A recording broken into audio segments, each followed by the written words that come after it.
Guys, I'm Steve. Welcome back to the channel. Welcome back to another video. If it's your first time stopping by the channel, hit that subscribe button. Trust me, you won't regret it. You're a returning subscriber as always, guys. Welcome back, and I do appreciate the support. Guys, I'm a big horror movie fan, right? I don't know if any of you guys know that, but I love horror movies. And what I'm about to tell you can be a horror movie in itself. When I saw this on the news feed, I had to do a story about it. I couldn't believe it.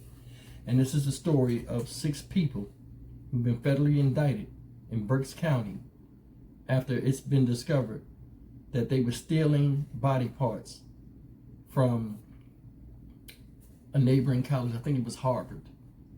And selling them just on the open market. Guys, when I tell you what these people were stealing, and I play you this video footage, it's jaw-dropping.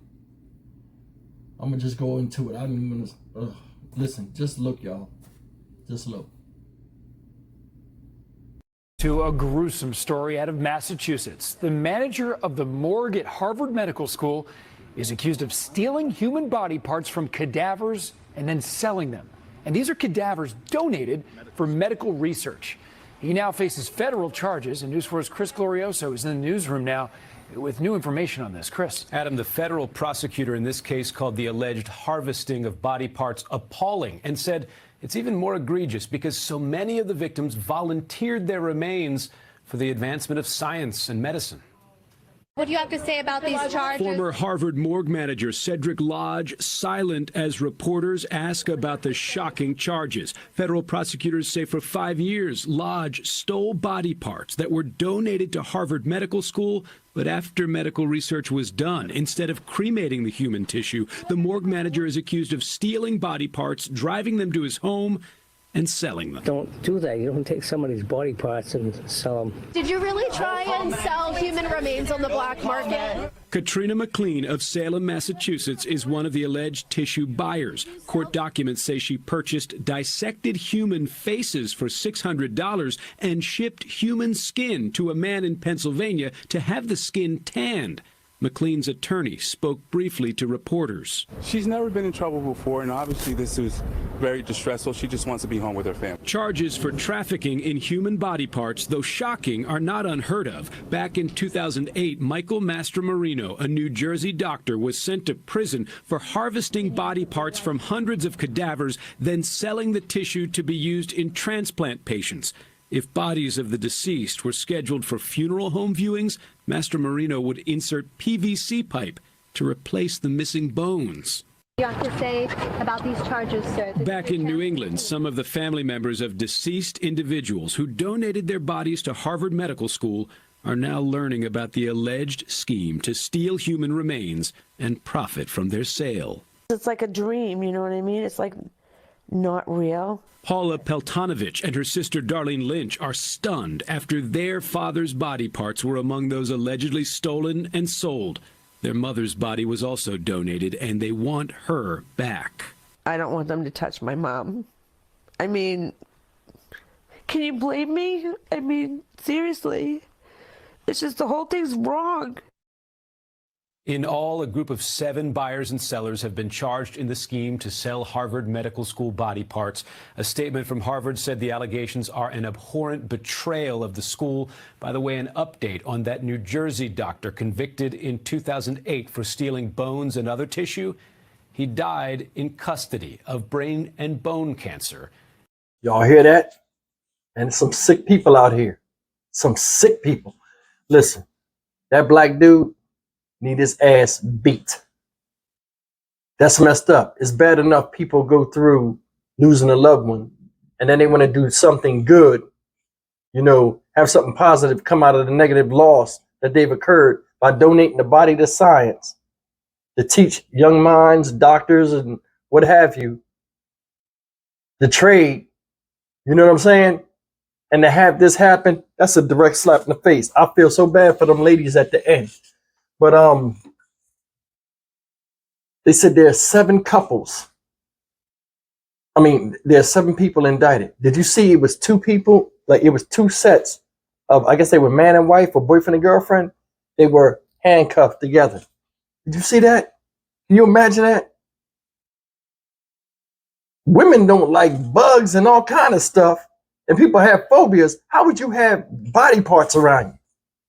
That tell you right there, that's the mindset of a lot of people and the psyche, man. For real. Man, listen. Hey, man, I want to show you something. I got half of a man's face in the house. Check this out. I turn stark white and drop dead right there. Like I said, I like horror movies, but that's about it. I like looking at it. I don't want to witness it. This guy right here, like the University of Harvard said, he betrayed the public trust. And what he did, you know what I mean, for what they was paying, he was making good money. He ain't have to do that. Somebody, he made $37,000 for selling some body parts. Then the thing is, they doing stuff like Jeffrey Dahmer and Ed Gein, serial killers like that. You selling skin. You selling brains. I don't even know how you ship the brain because, I mean, that thing, they rot real quick. Human heads.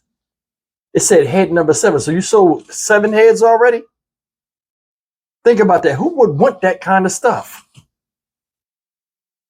Off the top of my mind is cannibals, people that are in the occult, and just weirdos that have crazy fetishes like necrophilia, what have you. No person in their right mind would want that type of stuff in their house. First of all, it's the presence of somebody else, regardless if the soul is there or not. It's just, that's all I can say. It's messed up.